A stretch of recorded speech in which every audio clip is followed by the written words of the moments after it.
at the intro to Red House, and like I was talking about in another video, whenever you do something, put your own spin on it. I mean, anybody can copy and mimic. It's just a thing. But, that being said, you gotta catch the intros of some of your favorite solos, and you have to play them in a way that people will recognize the motifs. And that's all you really have to do. So I'm gonna do a close-up here and show you a couple more techniques that I utilize within that Red House framework, which is a 1-4-5 blues, usually in the key of B. Alright, let's get the close-up. Okay, so that signature lick in Red House, you gotta get that 7 chord, and it's played here on the 11th fret, and it's basically the D7 shape, just played up here on the 11th fret, and you kind of, you can pick the top note and shake it as you play it. You just keep moving that chord.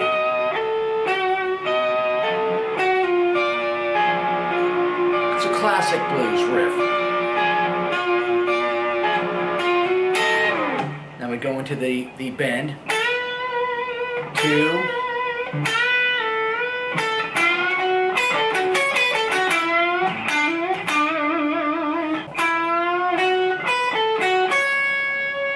It's that classic Freddie King, Stevie King, all the kings.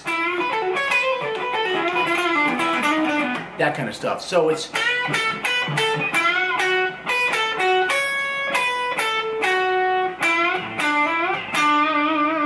And that's where that 4 chord would come in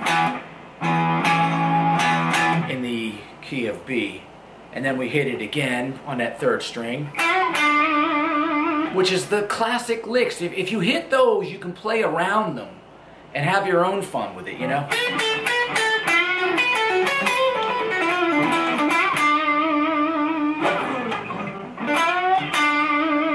And then, of course, then we go into that double stop, which I talked about in other videos.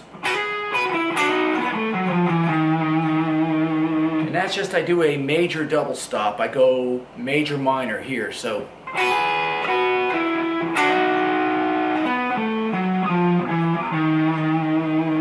And then, of course, into the major pentatonic again.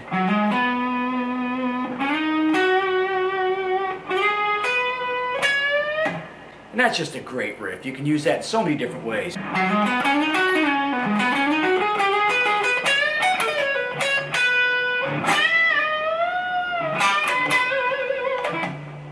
Go to that double stop here. And then, of course, roll it out with something classic.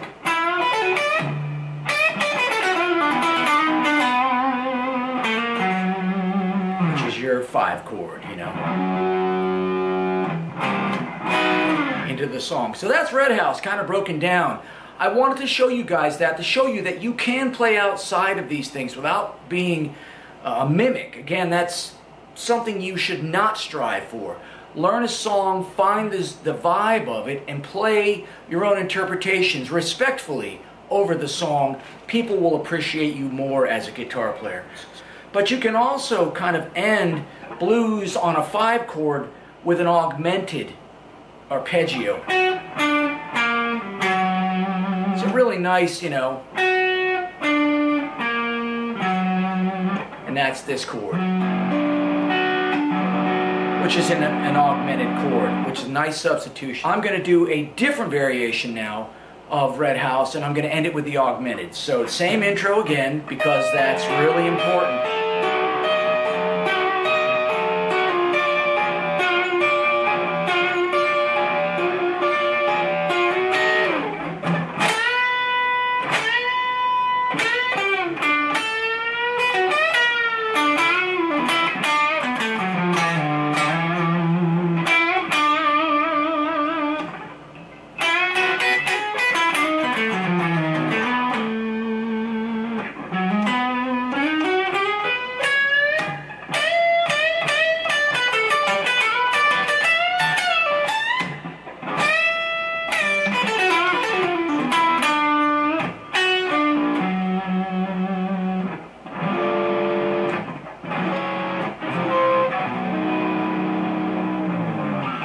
There you go.